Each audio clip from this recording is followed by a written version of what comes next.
Hai rekan-rekan semua, izinkan kami mempresentasikan hasil analisis kelompok kami yang meneliti PT Mandom Indonesia Terbuka. Sebelum saya memulai presentasi, saya akan mengenalkan anggota kelompok kami. Yang pertama ada Valentino, yang kedua Yovita Tambunan, yang ketiga Natalina Sihite, dan yang terakhir Nabila Agustina. Bab 1. Pendahuluan. PT Mandom Indonesia Tbk berdiri sebagai perusahaan patungan antara Mandom Corporation, Jepang dan PT The City Factory. Perseroan berdiri dengan nama PT Tanco Indonesia dan pada tahun 2001 berganti menjadi PT Mandom Indonesia Tbk. Pada tahun 1993, perseroan menjadi perusahaan ke-167 dan perusahaan joint venture Jepang ke-11 yang mencatatkan sahamnya di Bursa Efek Indonesia. Kegiatan produksi komersial perseroan dimulai pada tahun 1971 di mana pada awalnya perseroan menghasilkan produk perawatan rambut, kemudian berkembang dengan memproduksi produk wangi-wangian dan kosmetik.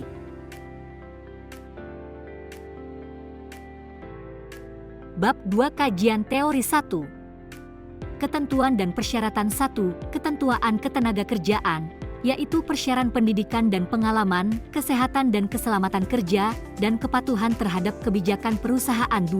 Ketentuan bagi mitra bisnis dan pemasok, yaitu kualitas dan keamanan produk, kepatuhan lingkungan dan keberlanjutan, kepatuhan hukum. 3. Kerahasiaan dan keamanan data, yaitu kerahasiaan informasi, perlindungan data pribadi. 4. Etika dan anti korupsi, yaitu kode etik perusahaan, anti korupsi dan anti suap. 5. Pengembangan karyawan dan pelatihan berkala, yaitu pelatihan berkala dan pengembangan karir. 6. Sistem dan tata kelola perusahaan, yaitu Good Corporate Governance (GCG) dan audit internal dan eksternal.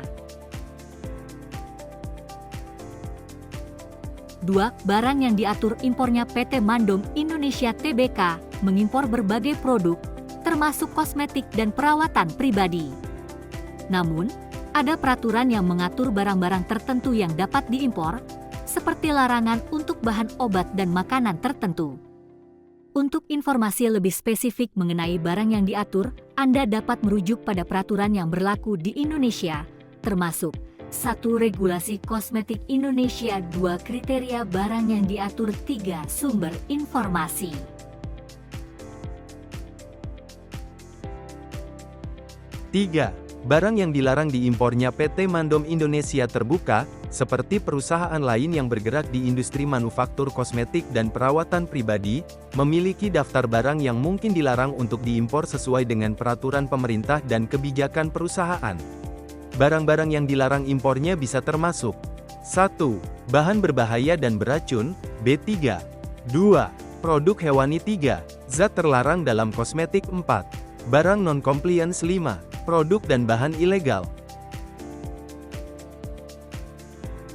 Kebijakan pengawasan mutu impor. Beberapa langkah utama dalam kebijakan pengawasan mutu meliputi: A. Seleksi vendor.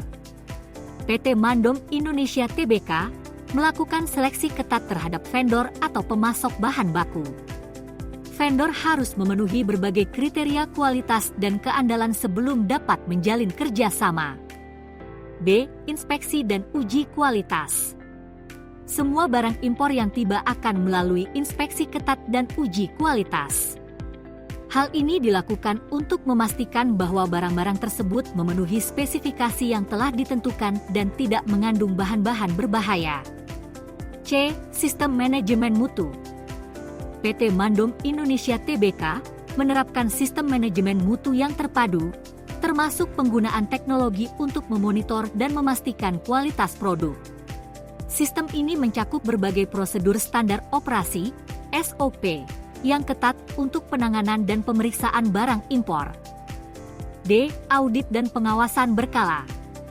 Mereka melakukan audit dan pengawasan berkala terhadap proses produksi dan pemasok untuk memastikan bahwa standar kualitas tetap terjaga. Audit ini juga membantu dalam mengidentifikasi dan mengatasi potensi masalah sebelum produk mencapai konsumen. E. Sertifikasi dan standar internasional. PT Mandom Indonesia Tbk mengikuti berbagai standar internasional terkait kualitas dan keamanan produk, termasuk sertifikasi ISO dan standar lainnya yang relevan dengan industri kosmetik dan perawatan pribadi. Tahap-tahap penanganan dokumen dan barang impor. 1. Perencanaan dan pemesanan. Identifikasi kebutuhan dan seleksi pemasok. 2. Dokumentasi awal. Pengurusan izin impor dan kontrak pembelian. 3. Pengiriman barang. Proses pengiriman dan penerbitan dokumen pengiriman. 4. Kedatangan barang. Pemberitahuan kedatangan dan pemeriksaan awal. 5. Proses bea cukai. Penyusunan dokumen bea cukai, pembayaran bea masuk dan pajak, dan inspeksi bea cukai. 6. Pengangkutan dan penyimpanan. Pengangkutan ke gudang, pemeriksaan kualitas dan penyimpanan. 7. Administrasi dan pelaporan. Rekonsiliasi dokumen dan pelaporan.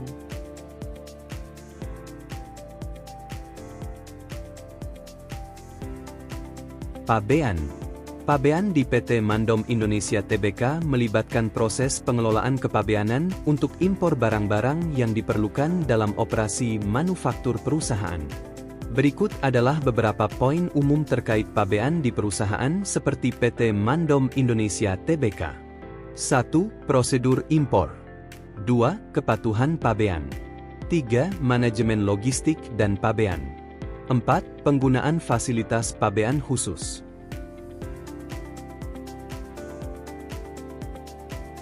Ketentuan tarif nilai pabean. 1. Penentuan nilai pabean. Nilai transaksi dan penyesuaian. 2. Tarif bea masuk. Klasifikasi barang dan persentase tarif. 3. Pajak impor lainnya. Pajak pertambahan nilai, PPN, dan pajak penghasilan, PPh pasal 22. 4. Fasilitas pengurangan tarif. Kemudahan impor tujuan ekspor, KITE, dan perjanjian perdagangan bebas, FTA.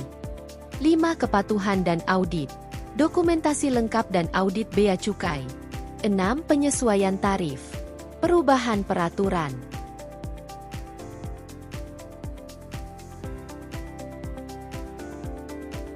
Pembebasan keringan bea masuk. PT Mandom Indonesia Tbk, sebagai perusahaan manufaktur di industri kosmetik dan perawatan pribadi, dapat memanfaatkan berbagai pembebasan atau keringanan bea masuk yang disediakan oleh pemerintah Indonesia untuk mendukung efisiensi operasional. Berikut adalah beberapa fasilitas yang mungkin digunakan. 1. Fasilitas kawasan berikat. 2. Kemudahan impor tujuan ekspor, KITE. 3. Tarif preferensial perjanjian bebas, FTA. 4. Fasilitas pembebasan bea masuk untuk proyek investasi. 5. Insentif pajak lainnya. 6. Prosedur dan kepatuhan.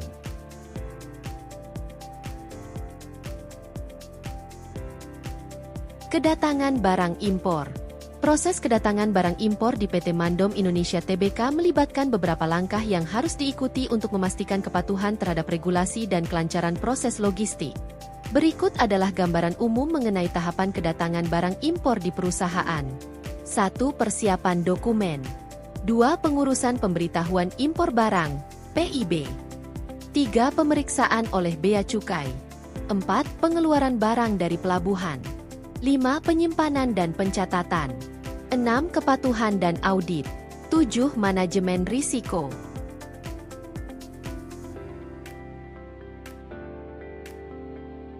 Bab 3. Pembahasan.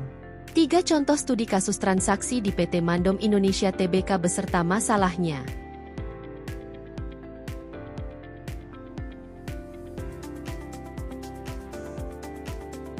Studi kasus 1. Transaksi pembelian bahan baku. Skenario. PT Mandom Indonesia Tbk melakukan pembelian bahan baku utama, seperti minyak kelapa sawit, dalam jumlah besar dari seorang supplier baru. Setelah bahan baku tersebut digunakan dalam produksi, ditemukan adanya ketidaksesuaian kualitas, yaitu tingkat asam lemak bebas yang melebihi batas toleransi. Akibatnya, produk jadi yang dihasilkan mengalami penurunan kualitas dan harus melalui proses produksi ulang. Kontrol kualitas pemasok yang lemah. Supplier baru belum melalui proses verifikasi dan evaluasi yang ketat sehingga kualitas bahan baku yang dihasilkan tidak terjamin.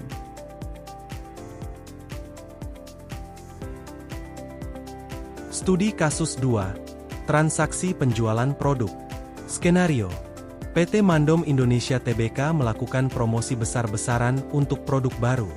Tetapi, setelah promosi berakhir, terjadi penurunan penjualan yang signifikan. Analisis lebih lanjut menunjukkan bahwa konsumen mengeluhkan kualitas produk yang tidak sesuai dengan yang dijanjikan dalam iklan. Masalah, kesalahan dalam perumusan produk. Formula produk baru tidak sesuai dengan ekspektasi konsumen sehingga tidak mampu memenuhi kebutuhan pasar. Studi kasus 3, transaksi pengelolaan persediaan. Skenario. PT Mandom Indonesia Tbk mengalami kelebihan persediaan bahan baku akibat perkiraan permintaan yang tidak akurat. Akibatnya, perusahaan harus menanggung biaya penyimpanan yang tinggi dan risiko penurunan kualitas bahan baku akibat penyimpanan yang terlalu lama. Masal, sistem peramalan permintaan yang tidak akurat. Metode peramalan yang digunakan belum optimal sehingga tidak dapat memprediksi permintaan dengan tepat. Identifikasi masalah umum yang mungkin terjadi di PT Mandom Indonesia Tbk. Kurangnya integrasi sistem. Sistem informasi yang digunakan oleh berbagai departemen belum terintegrasi dengan baik, sehingga sulit untuk melakukan analisis data secara menyeluruh. Kualitas data yang buruk. Data yang digunakan untuk pengambilan keputusan seringkali tidak akurat, tidak lengkap, atau tidak relevan. Kurangnya koordinasi antar departemen. Kurangnya koordinasi antar departemen dapat menyebabkan terjadinya kesalahan dan inefisiensi dalam proses bisnis.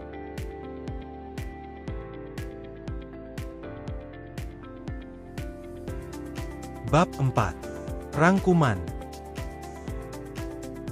Kesimpulan. Dari hasil penelitian ini mengenai prosedur impor yang dilakukan oleh PT Mandom Tbk melakukan pembelian bahan baku utama, seperti minyak kelapa sawit, dalam jumlah besar dari seorang supplier baru. Setelah bahan baku tersebut digunakan dalam produksi, ditemukan adanya ketidaksesuaian kualitas, yaitu tingkat asam lemak bebas yang melebihi batas toleransi. Akibatnya, produk jadi yang dihasilkan mengalami penurunan kualitas dan harus melalui proses produksi ulang. Supplier baru belum melalui proses verifikasi dan evaluasi yang ketat sehingga kualitas bahan baku yang dihasilkan tidak terjamin. PT Mandom Indonesia Tbk melakukan promosi besar-besaran untuk produk baru. Namun, setelah promosi berakhir, terjadi penurunan penjualan yang signifikan. Analisis lebih lanjut menunjukkan bahwa konsumen mengeluhkan kualitas produk yang tidak sesuai dengan dijanjikan dalam iklan.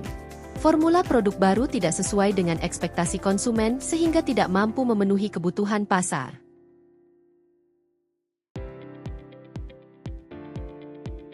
Saran. Kurangnya integrasi sistem informasi yang digunakan oleh berbagai departemen belum terintegrasi dengan baik, sehingga sulit untuk melakukan analisis data secara menyeluruh. Kualitas data yang buruk.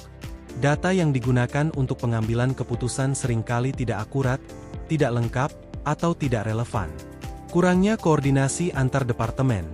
Kurangnya koordinasi antar departemen dapat menyebabkan terjadinya kesalahan dalam proses bisnis, seperti ketidaksesuaian dalam pengelolaan persediaan dan produksi. Keterbatasan sumber daya manusia.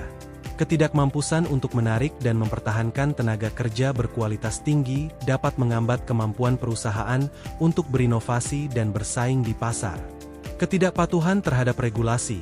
Perubahan regulasi yang cepat dan kompleks dapat menyebabkan perusahaan kesulitan untuk selalu mematuhi peraturan yang berlaku, terutama dalam hal impor dan ekspor.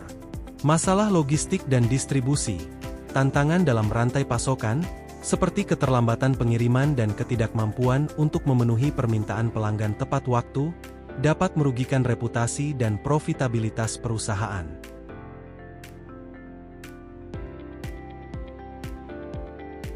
Sekian dan terima kasih.